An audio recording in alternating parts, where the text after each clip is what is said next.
बस, that's all. अब आप आराम से लेटी रहिए और हम शाम को देखेंगे आप कितनी अच्छी हो गई।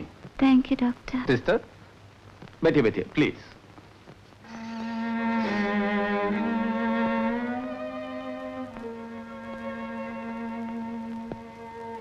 क्या देख रही हो? बीमार हो इसलिए कुछ नहीं कह रहा हूं, वरना बताता। खबर तक नहीं कर सकी कि अस्पताल पहुंच गई हो। क्यों परेशान करती तुम्हें? मैंने सोचा 2-4 दिन मैं ठीक ही हो जाऊंगी। अच्छा सुनो, पिंकी से मिलने गए थे? हाँ गया था। अच्छी, आजकल उसके वो होते हैं ना, टेस्ट चल रहे हैं स्कूल में। Hello, yes doctor Shah speaking. हाँ डॉक्टर मोहित है। हाँ हाँ हाँ, बोलिए बोलिए। क्या? व्हाट डिड यू से? वो इंजेक्शन, वो सारे इंजेक्शन नकली हैं। लेकिन आप ये कैसे कह सकते हैं जब तक उसकी ऑफिशियल रिपोर्ट नहीं आए? ओह गॉड डॉक्टर मोहित है, वो इंजेक्शन किसी को दिया जा चुका है। अरे भाई क्या करता, माननी पड़ी बात। तो अब लोग खड़े देख रहे हैं कि ये कौन पागल है जो झूले पे उल्टा लटका हुआ। क्या? अब पिंकी आराम से खड़ी तमाशा देख रही डैडी का। और मैं हूं कि लगाओ झूला। कभी ऊपर जाता हूं तो कभी नीचे आता हूं। मैंने कहा अच्छा भैया हो गया, आप तो छोड़ दो, लेकिन नहीं, लगाओ।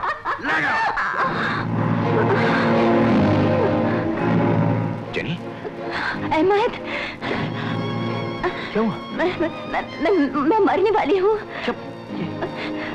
जेनी, मैं मर रही हूँ अहमद। पिंकी उसका क्या होगा? कैसे बातें कर रहे हो तुम जेनी? तो कुछ नहीं होगा। अहमद, मेरे बच्चे का क्या होगा? तुम हो ना? हाँ जेनी, मैं उसकी डैडी हो ना? हाँ जेनी, मैं उसका डैडी हूँ, लेकिन अहमद, जेनी, अहमद, जेनी।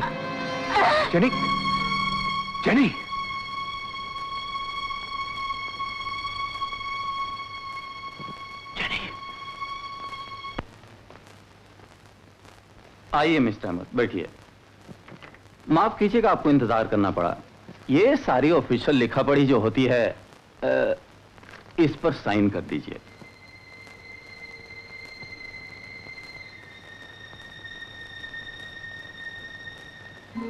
वो ये क्या है कि नकली दवाओं से या किसी भी अननेचुरल वजह से जिन लोगों की डेथ होती है, हमें उनका पोस्टमार्टम करना पड़ता है, और उसके लिए इस पेपर पर आपके यहां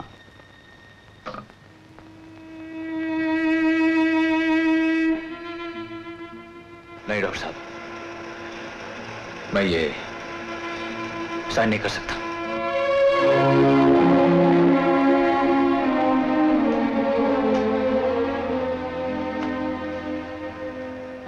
मैं साइन इसलिए नहीं कर सकता डॉक्टर साहब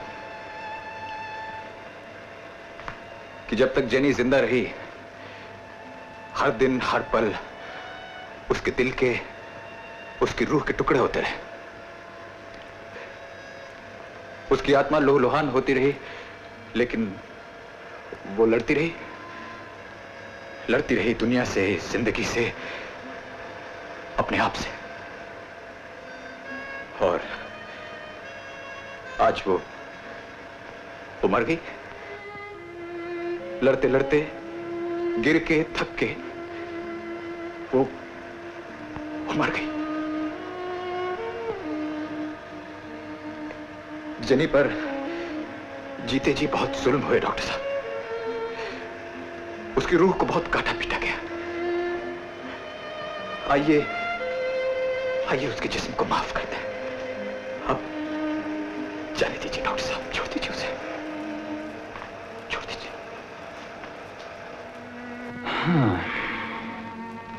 मिस्टर अहमद, आप शायद पोस्टमार्टम की अहमियत को समझ नहीं रहे हैं।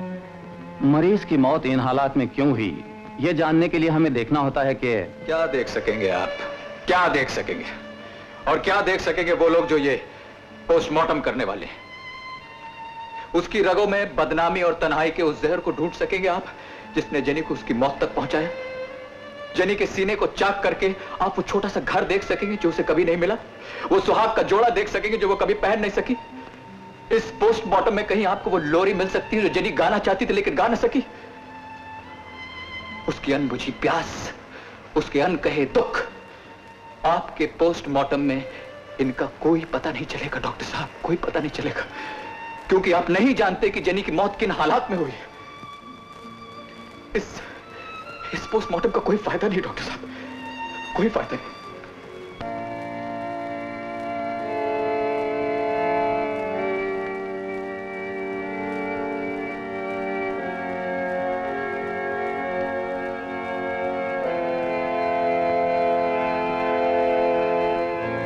चलो पिंकी।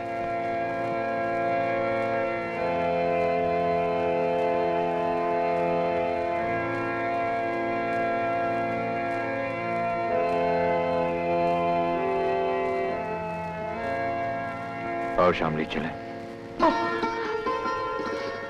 आंटी एक मिनट बैठिए।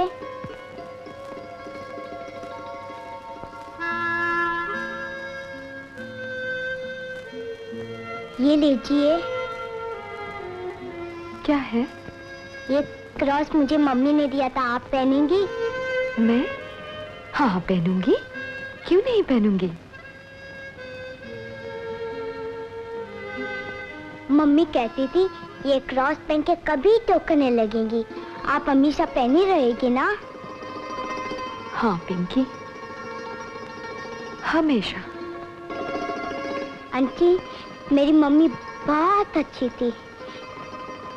हाँ बेटी, मैं जानती हूँ।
तुम हमारा भाई का देवता, तो हमारा भी देवता। गणपति जी, हम तुम्हारा कसम खाता, जिन लोगों का कारण हमारा गोविंद अन्ना का जान गया, हम उनको कभी नहीं छोड़ेगा। हम तुम्हारा कसम खाता गणपति जी, हम उनको कभी नहीं छोड़ेगा।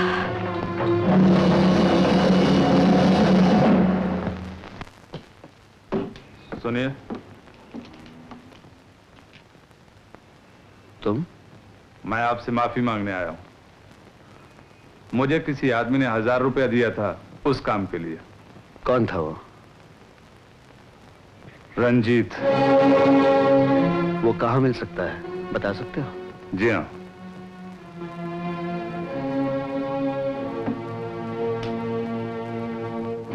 ये सब झूठ है। न मैंने किसी का खून करवाया है, ना कोई साजिश की है। अब इन बेकार बातों से क्या फायदा रंजीत? तुम्हारा हर जुर्म बेनकाब हो चुका है। थोड़ी ही देर में पुलिस यहां पहुंचेगी। तो तुम पुलिस को खबर करके आए हो? हाँ।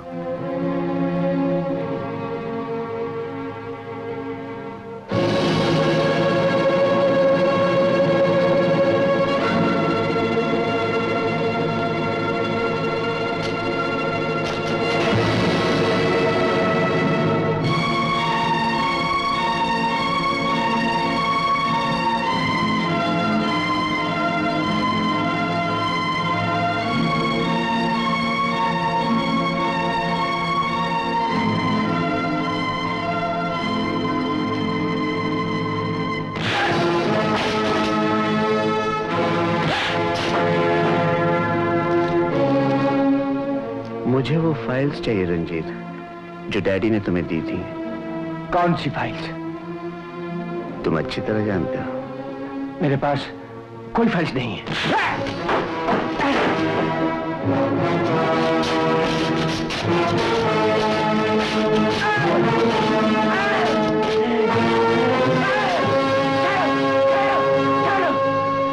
फाइल्स मेरे पास है, मैं भी देता हूं।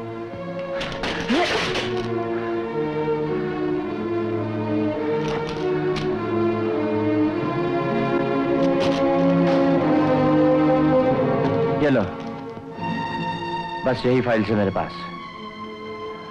तुम भी देख लो कबीर।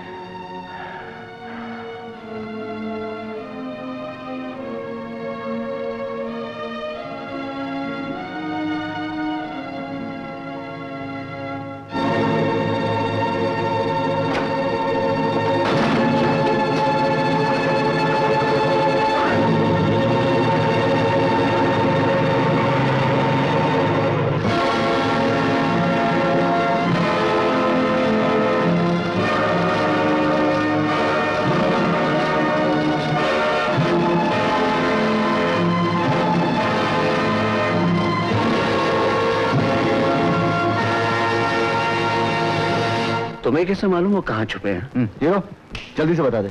वो बात ऐसी है साहब कि कल मैं धान सिंह ड्राइवर के ट्रक पे पूना जा रहा था। ये लोग मुझे रास्ते में हाईवे पर मिले और बोले कि मुझे वो फैक्ट्री तक छोड़ दो, पनवेल में जो है। उन्होंने मुझे 100 रुपए का पत्ता दिया, मैंने वो पत्ता आंटी किया और उनको पनवेल की फैक्ट्री के पास छोड़ दिया। और वो जो लेफ्ट को रोड जाता है ना साहब, रास्ता सीधा, उसमें से आखिरी जो है फैक्ट्री, वहां पे।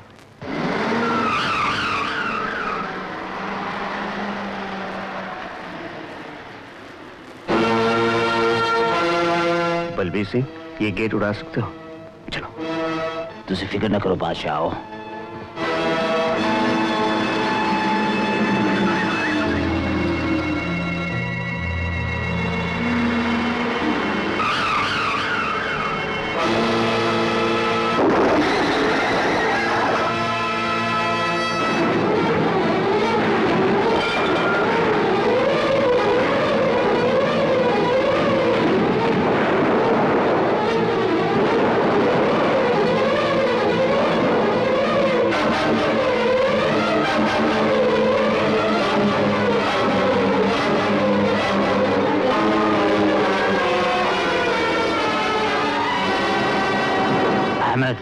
बच के।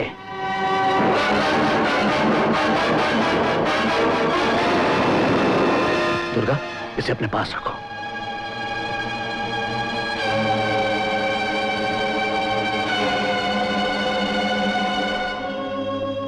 एक स्टोर की तरफ गया है, एक बॉर्डर की साइड में और 2 फैक्ट्री की तरफ। तुम सब इशारे का इंतजार करो, समझ गए? तुम आओ मेरे साथ। Yes sir.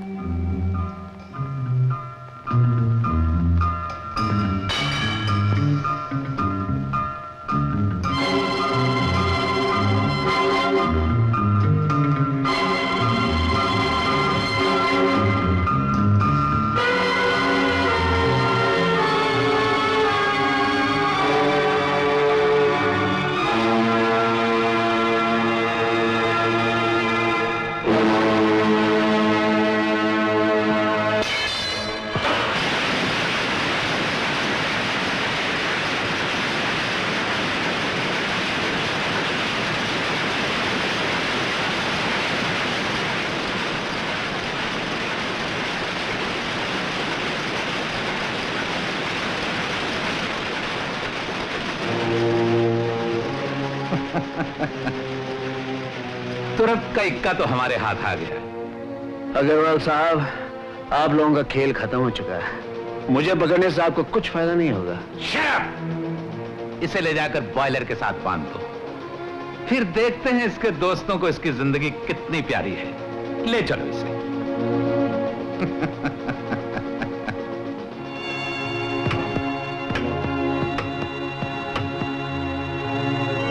अब स्विच ऑन करने की देर है और इस बॉयलर में गर्म भाप इतनी तेजी से भरेगी कि अगर इसे 5 मिनट में बंद नहीं किया गया तो ये बॉयलर किसी बम की तरह फट जाएगा। तो फिर इंतजार किस बात का है? इसका मेन स्विच कंट्रोल रूम में है। आई वहां चल के इनकी मौत का इंतजार करते हैं।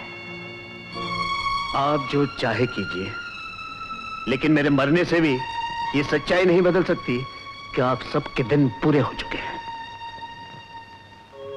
ठीक है, देखते हैं। चलिए।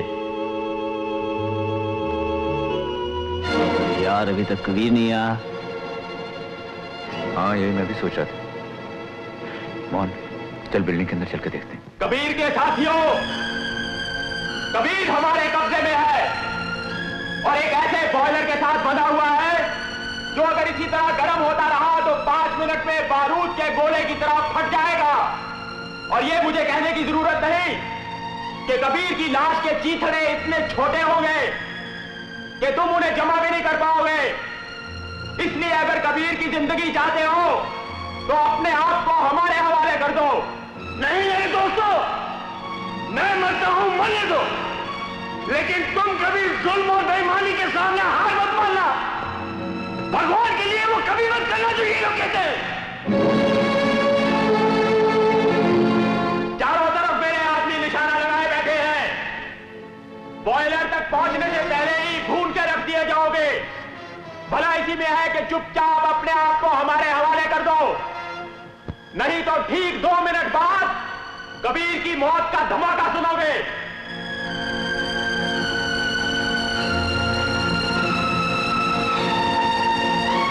कबीर, हम तुम्हें इस तरह मरते हुए नहीं देख सकते। हम अपने आप को इनके हवाले कर रहे हैं। नहीं नहीं, ऐसा कभी मत करना।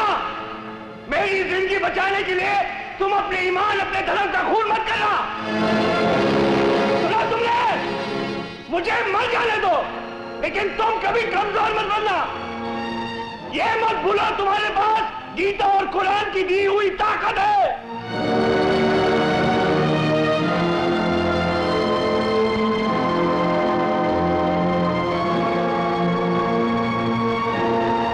हाँ मोहन, यही हमारी सबसे बड़ी ताकत है, हमारा धर्म, हमारा ईमान।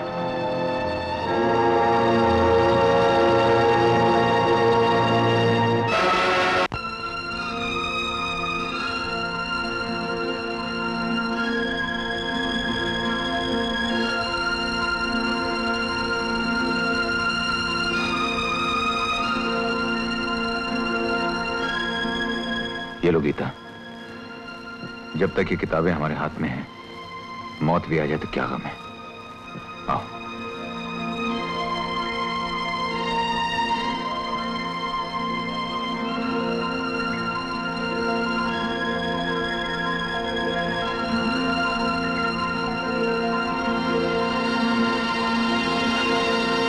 वाहेगुरु।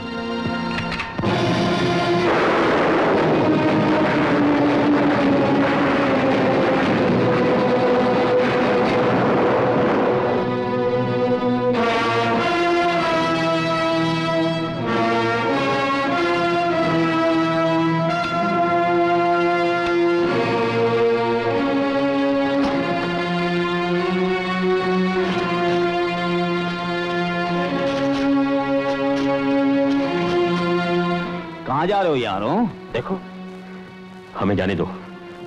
वे हम फौजी हैं, बाहर वालों को अंदर आने नहीं दिया, अंदर वालों को कैसे बाहर जाने देंगे? ये देखा तुम? तुम्हारा बिल्डिंग का सरैया और अन्ना के सीने में लगा जी। हम तुमको जाने नहीं देगा। ना चतर होने वाला बाटा ना टाइम। हेलो, इस तरह लड़ने से कुछ नहीं होगा। कबीर ठीक कह रहा है, इस तरह लड़ने से कोई फायदा नहीं। रंजीत, तुम भी वही ठहरो कबीरदास। अहिंसा तुम्हारा आदर्श होगा, मेरा नहीं। वाह रंजीत, बहुत सही वक्त पर आए।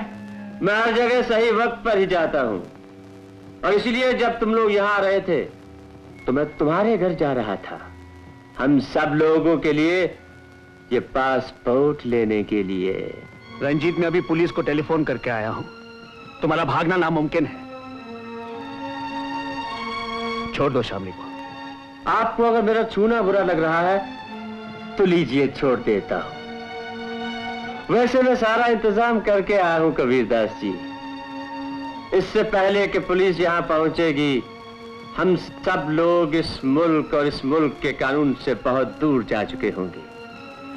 इस बीच आप लोग कुछ गड़बड़ न करें, इसकी गारंटी के लिए शामली काफी है। और जब तक शामली यहां मौजूद है, हम सब खतरे से दूर रहेंगे। क्यों कबीरदास जी?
आप लोगों ने इन मुजरिमों को पकड़ने में जो मदद की, मैं उसका शुक्रिया अदा करता हूं। शुक्रिया तो गैरों का अदा किया जाता है इंस्पेक्टर।